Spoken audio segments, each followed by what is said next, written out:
আসসালামু আলাইকুম। আমন্ত্রণ জানাচ্ছি জাগো টিভিতে। আপনাদের সাথে আছি আমি মমতাজ শাহিন রুম্পা। শুরুতেই জানিয়ে দেব আপডেটগুলো। লোহিত সাগরে হুথিদের বড় বিজয়। ইয়েমেনের তাণ্ডবে লোহিত সাগর থেকে বিমান তরী রণতরী ফিরিয়ে নেয়ার ঘোষণা দিল আমেরিকা। হিজবুল্লায় যোগ দিচ্ছে লেবানন, ইরাক, আফগানিস্তান এবং পাকিস্তানের হাজার হাজার যোদ্ধা।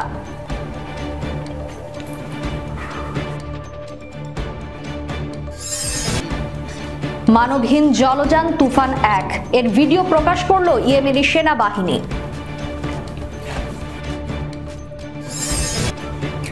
গাজার যুদ্ধে জিতছে হামাস, মার্কিন ম্যাগাজিনের বিস্ফোরক প্রতিবেদন।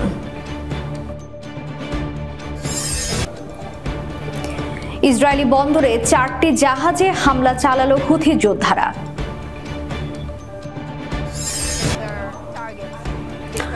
নেতানিয়াহু প্রাইম মিনিস্টার, তার মন্ত্রীরাও ক্রিমিনাল। নেতানিয়াহুকে গদি থেকে টেনে নামাতে তেল আবিবে হাজার হাজার মানুষের বিক্ষোভ।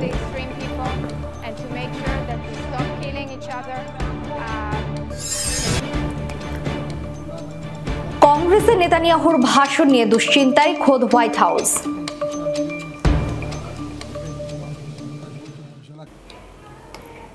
দর্শক শুনছিলেন শিরোনাম, এবারে বিস্তারিত। লোহিত সাগরে হুথিদের বড় বিজয়। ইয়েমেনের হামলার জেরে বিমানবাহী রণতরী ফিরিয়ে নেয়ার ঘোষণা দিল আমেরিকা। গত 8 মাস ধরে লোহিত সাগরে মোতায়েন মার্কিন বিমানবাহী রণতরী ইউএসএস আইজেনহাওয়ারকে প্রত্যাহার করে নেয়ার ঘোষণা দিয়েছে ওয়াশিংটন। এমন সময় এই ঘোষণা দেওয়া হলো যখন ইয়েমেনের সশস্ত্র বাহিনী ওই রণতরী লক্ষ্য করে বেশ কয়েকটি ব্যালিস্টিক এবং ক্রুজ ক্ষেপণাস্ত্র নিক্ষেপ করার কথা জানিয়েছে। একজন মার্কিন কর্মকর্তার বরাত দিয়ে ইউএসএনআই নিউজ জানিয়েছে, মার্কিন প্রতিরক্ষা মন্ত্রী লয়েড অস্টিন আইজেনহাওয়ার এবং তার সঙ্গে থাকা সহযোগী জাহাজগুলোকে যুক্তরাষ্ট্রের ফিরে যাওয়ার নির্দেশ দিয়েছেন। ওই কর্মকর্তা বলেন, এসব জাহাজকে ঘরে ফিরিয়ে নেওয়ার সময় হয়েছে। মার্কিন প্রতিরক্ষা মন্ত্রীর এমন ঘোষণা বীর হুথিদের জন্য বড় জয় বলে বিবেচনা করছেন বিশ্লেষকরা। গত বছরের অক্টোবর মাসে গাজা উপত্যকায় ইসরায়েলি আগ্রাসনের প্রতিবাদে ইয়েমেনের হুথি যোদ্ধারা লোহিত সাগরে ইসরায়েল অভিমুখী বাণিজ্যিক জাহাজগুলোতে হামলা চালানো শুরু করলে ইউএসএস আইজেনহাওয়ারকে ওই সাগরে মোতায়েন করা হয়েছিল। ইউএসএনআই নিউজ দাবি করছে, বিগত 5 বছরের মধ্যে এই প্রথম কোনো মার্কিন বিমানবাহী রণতরী এক স্থানে এত দীর্ঘ সময় ধরে মোতায়েন রয়েছে। এর আগে শনিবার ইয়েমেনের সশস্ত্র বাহিনী জানিয়েছিল তারা ব্যালিস্টিক এবং ক্রুজ ক্ষেপণাস্ত্র দিয়ে আইজেনহাওয়ারে হামলা চালিয়েছেন। গত মাসের শেষ দিকে এবং চলতি মাসের গোড়ার দিকে আরো 2 বার ইয়েমেনের হামলার শিকার হওয়ার পর রণতরীটিকে লোহিত সাগরের উত্তর অংশ সরিয়ে নেওয়া হয়েছিল।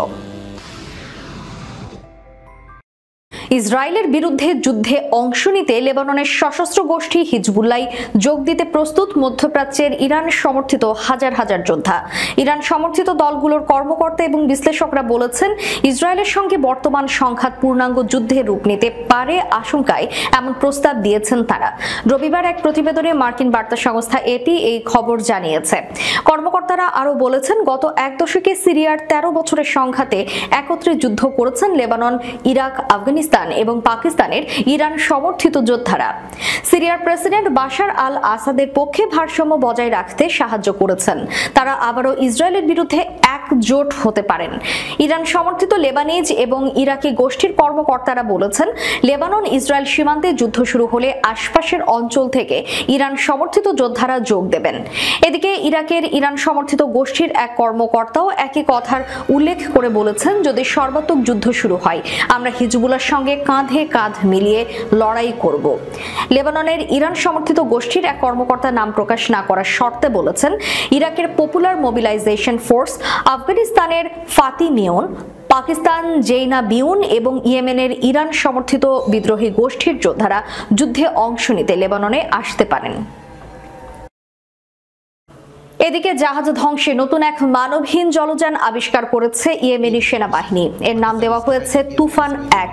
দাবি করা হচ্ছে ঘন্টায় 35 নটিক্যাল মাইল গতি সম্পন্ন জলযানটি বড় ধরনের একটি জাহাজ নিমেষেই ধ্বংস করতে সক্ষম।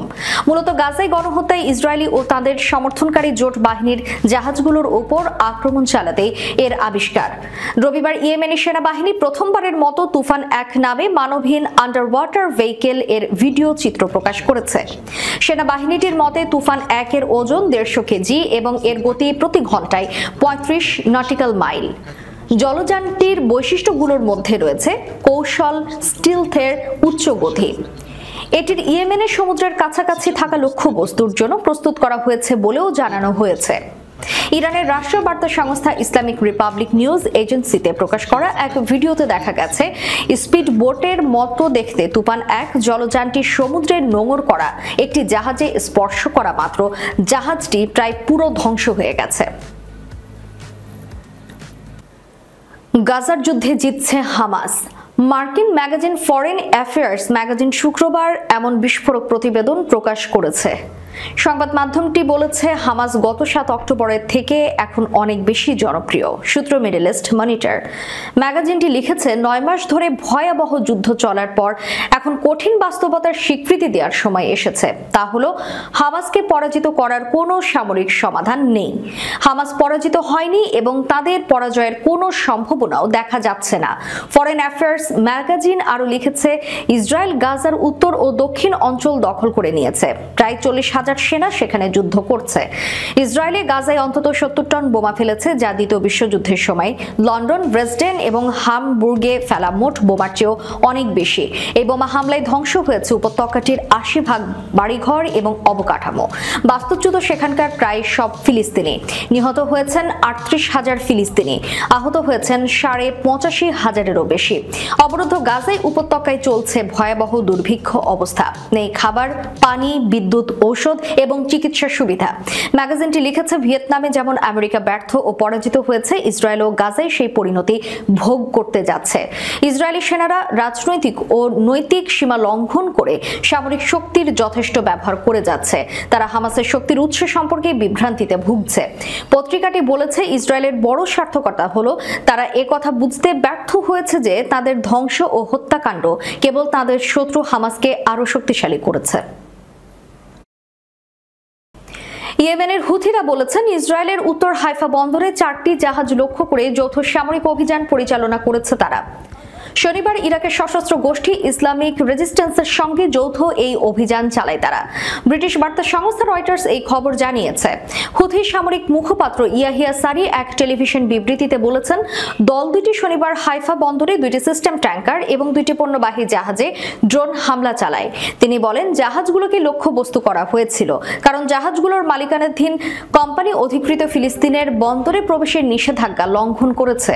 এর আগে ইসরায়েলি এই বন্দরে নোঙর করা সব জাহাজকে লক্ষ্যবস্তু করার হুমকি দিয়েছিল ইরান সমর্থিত হুথিরা। অভিযানে তাদের উদ্দেশ্যে সফল হওয়ার দাবি করেছে সারি। তবে নাম প্রকাশে অনিচ্ছুক এক মার্কিন কর্মকর্তা বলেছেন তাদের এই দাবি ভুল। হুথিরা তাদের সামাজিক যোগাযোগ মাধ্যমে বারবার লোহিত সাগরে জাহাজে আঘাত বা ডুবিয়ে দেওয়ার মিথ্যা দাবি করে আসছে বলেও জানান তিনি। যদিও হামলার ভিডিও প্রায়শই সামাজিক যোগাযোগ মাধ্যমে করে হুথি যোদ্ধারা। নেতানিয়াহু প্রাইম মিনিস্টার, তার মন্ত্রীরাও ক্রিমিনাল। নেতানিয়াহুকে গদি থেকে টেনে নামাতে তেল আবিবে হাজার হাজার মানুষের বিক্ষোভ। ইসরায়েলের তেল আবিবের রাজপথে যুদ্ধবিরোধী বিক্ষোভ হয়েছে। স্থানীয় সময় গতকাল শনিবার রাতে বিক্ষোভকারীরা বিক্ষোভ দেখান। সেই সময় স্থানীয়রা তেল আবিবের রাজপথে উপস্থিত হন এবং তাদের সকলের হাতে দেশটির জাতীয় পতাকা ছিল। ফেস্টুন হাতে বন্দীদের ছবি নিয়ে বিক্ষোভ করেন তারা। হাজার হাজার বিক্ষোভকারী পতাকা হাতে হাজির হন এবং প্রধানমন্ত্রী বেনিয়ামিন নেতানিয়াহুর সরকারের বিরুদ্ধে স্লোগানও দেন।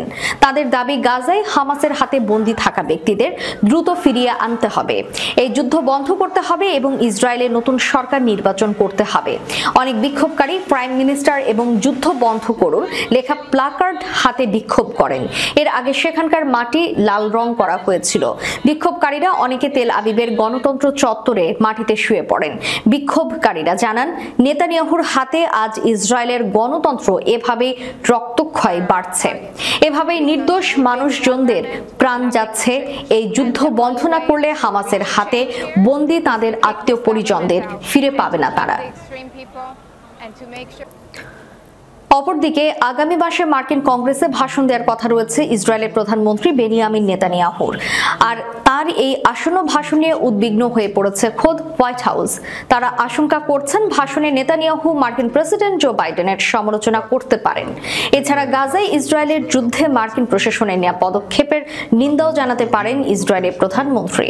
শনিবার নাম প্রকাশে অনিচ্ছুক একজন মার্কিন কর্মকর্তা যুক্তরাষ্ট্রের রাজনৈতিক ডিজিটাল সংবাদপত্র কোম্পানি পলিটিকোকে এক সাক্ষাৎকারে বলেন, আগামী মাসে কংগ্রেসের যৌথ অধিবেশনে ভাষণ দেওয়ার কথা রয়েছে নেতানিয়াহুর, কিন্তু কেউ জানে না তিনি কি বলবেন সেখানে। চলতি সপ্তাহের শুরুর দিকে নেতানিয়াহু একটি ভিডিও পোস্ট করেছেন যেখানে তিনি ইসরায়েলে পাঠানোর অস্ত্র ও গোলা বারুদ আটকে দেওয়ার জন্য ওয়াশিংটনের সমালোচনা করেছেন। এই ঘটনাকে তিনি অকল্পনীয় বলে অভিহিত করেন। পলিটিকো আরও জানিয়েছে, কংগ্রেসের সামনে নেতানিয়াহুর বক্তব্য আসন্ন মার্কিন প্রেসিডেন্ট নির্বাচনে একজন প্রার্থী হিসেবে জো বাইডেনকে কূটনৈতিকভাবে জটিলতা এবং রাজনৈতিকভাবে বিপদের মুখে ফেলতে পারে। বাইডেন এখনও নেতানিয়াহুকে আনুষ্ঠানিকভাবে হোয়াইট হাউসে আমন্ত্রণ জানাননি।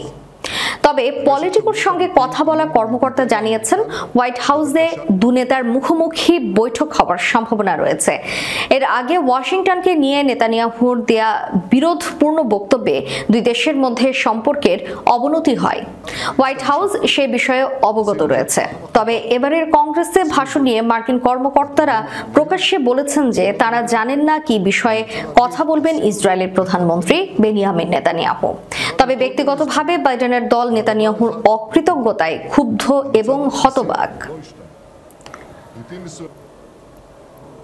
দর্শক, শেষ করার পূর্বে সংবাদ শিরোনামগুলো জানিয়ে দিব আরো একবার।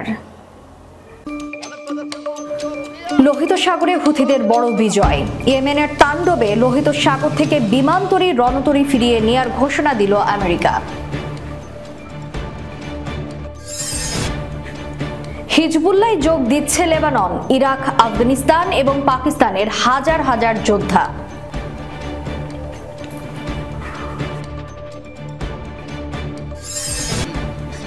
মানবহীন জলযান তুফান 1 এর ভিডিও প্রকাশ করল ইয়েমেনি সেনাবাহিনী।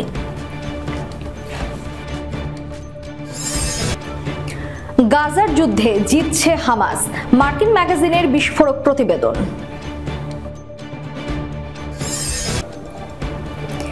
ইসরায়েলি বন্দরে 4টি জাহাজে হামলা চালালো হুথি যোদ্ধারা।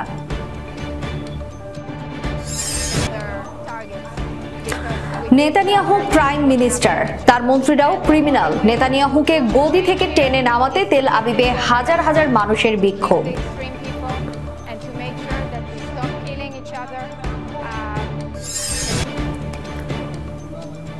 কংগ্রেসে নেতানিয়াহুর ভাষণ নিয়ে দুশ্চিন্তায় খোদ হোয়াইট হাউস।